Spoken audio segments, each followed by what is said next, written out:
The situation in Venezuela has gone from bad to worse. The hyperinflation has gone from extreme to pure insanity. Unfortunately, for the people of Venezuela, there's no way out of this mess.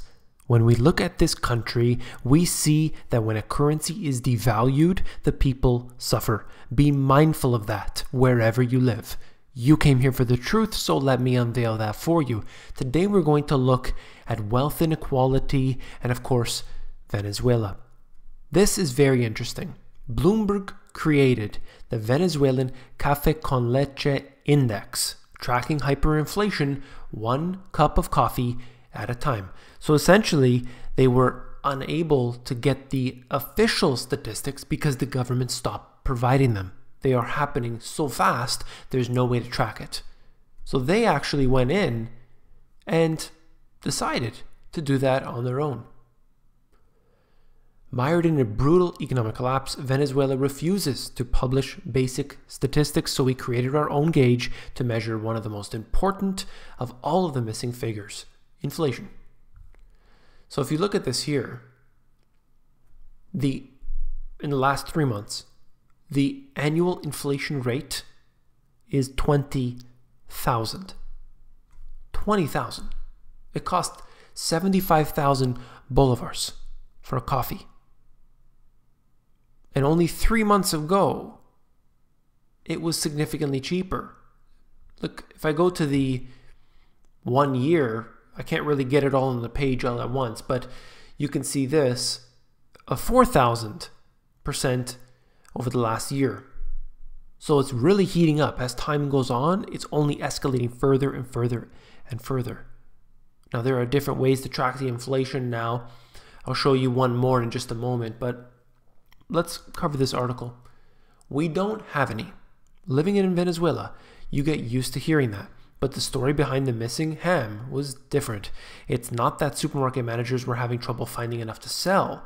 The typical cause of shortages ravaging the country, they decided to stop ordering it. The reason, after years of hyperinflation, the price is too long. What are they talking about? The store's deli scales run only to 6 digits, and ham, my WhatsApp food hunting community tells me, is retailing nowadays for 1.5 million bolivars per kilogram. It didn't matter I wanted only a few hundred milligrams, the cost was at this market at least incalculable. They literally use deli scales to weigh the money. That's the only way they can do it, simply because there's so much that they need to be weighing that, or need to be counting, that it would take forever. So they literally weigh it, because give or take a few bills, not going to make a difference. This is no different than the wheelbarrows of money. That's what's happening right now. It's going on today. You don't have to look in the history books. You just need to look at the news. Now, this here is another calculation of Venezuela's annual inflation rate. At the bottom, it's from a professor at the Johns Hopkins University. I don't know how accurate it is, but I would say, based on what we're seeing here in this information, it's probably pretty accurate. As of March 16th, 2018, they suggest it is 7,400%. At this point, it really doesn't matter. Just like, I was covering Venezuela for years now, and when we looked at it from, let's say, 2016 to 2017, when you had zoomed in on this region here, it would have looked like crazy inflation, but now it looks like nothing compared to where they're at today. So it's all relative, and it is unfortunately quite a burden to the people of Venezuela. When your currency doesn't buy you anything, what will you do? Most people, every day, they're dealing in their currency. They get paid in their currency, they buy things in their currency, food, shelter, whatever, it's all paid in that local currency. So, if you weren't prepared, then unfortunately, well, you end up getting the short end of the stick. Now this is in Spanish here, obviously, but from what I gather, what we're dealing with here is that the current state here, 87% of people are in poverty. 87%. And if I understand this correctly, extreme poverty, 61%. That's unbelievable. Truly unbelievable. To think about that. Either way, I don't know if these are accurate. I really don't.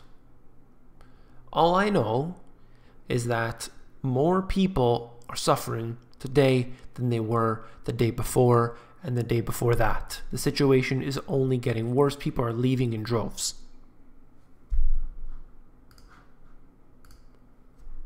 Switching gears. This is just an article that I wanted to bring up. British cities would be uninhabitable within days, and the country is only a few meals from anarchy if the national grid was taken down in any type of event, whether it was man-made or perhaps also man-made, but let's call it a natural event. Any disaster. Modern life is so reliant on electricity that a prolonged blackout would quickly lead to a loss of water, fuel, banking, transport, and communications that would leave the country in the Stone Age. The average person isn't prepared. The average person doesn't have anything available to them that would allow them to sustain themselves for probably, realistically, about 2 days, maybe 3 for some people, depending how big the family is and everything else. That's not a good sign. There are other people who may have an alternate source of power, maybe if it's even just an emergency source. They have some food growing in their backyard, maybe a lot of food for some. Other people have, preparations in water. They're catching their water. They have different filters available. And then there are the vast majority of people who have nothing. So what's going to happen? If you have a blackout, if you have a shortage, we've experienced blackouts, even in Toronto, and prolonged ones for days and days, some people for weeks, depending on the area that you were in.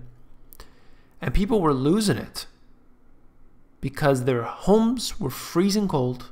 Of course, it happened in the middle of winter. Freezing cold homes, disruptions in everything because of the power being out, obviously. But it wasn't a full blackout for this long period of time.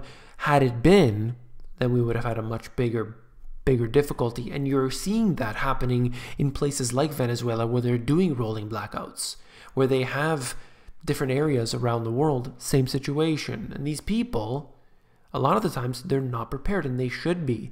They should be prepared before disaster strikes. You don't try and make those preparations after it happens. It's better to be safe than sorry, they say. Now this here is a really big infographic, and I just want to touch on a couple points. It's too long, but essentially we have a lot of people in poverty, and then on the complete other end of the spectrum we have this: the top 25 countries with the most billionaires. So take a look at this. If you can see it, perhaps I'll zoom in. How many billionaires are there in the top 25 countries? So you'll see this: United States has the most, China second most. Then you look at other areas: Germany, the UK, Russia, and so on. And it's just so interesting to see that such a large percentage, like total population, okay, let's say 7 billion people, how few of those, approximately 2,000 people, are billionaires, concentrating most of the wealth within them, the most political power. And then it's just funny to see how everything really breaks down. This here is a list version, and the next chart as well, where you can see that United States, China, Germany, India, Russia, and so on. looking at all these countries here. And then people per billionaire. So Hong Kong has the most people per billionaire, Switzerland, Singapore, Sweden, and so on. So this, looking at it from a different angle, shows you how many people are billionaires based on the total population, Hong Kong being the most. If US land were divided like US wealth, then take a look at this. 1% would own this, and you can see the vast majority of the US right here. That's 1% right there.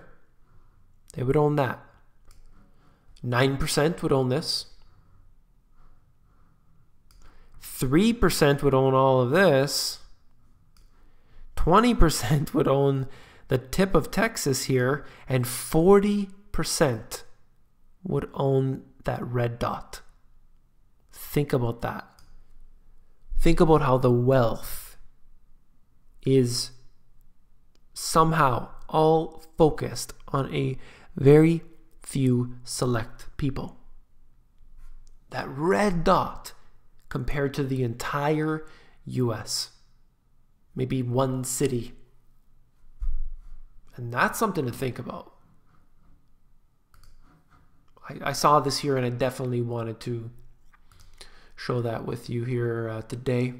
Wealth inequality in the UK. Because it's not just the US. UK, anywhere, you're seeing that.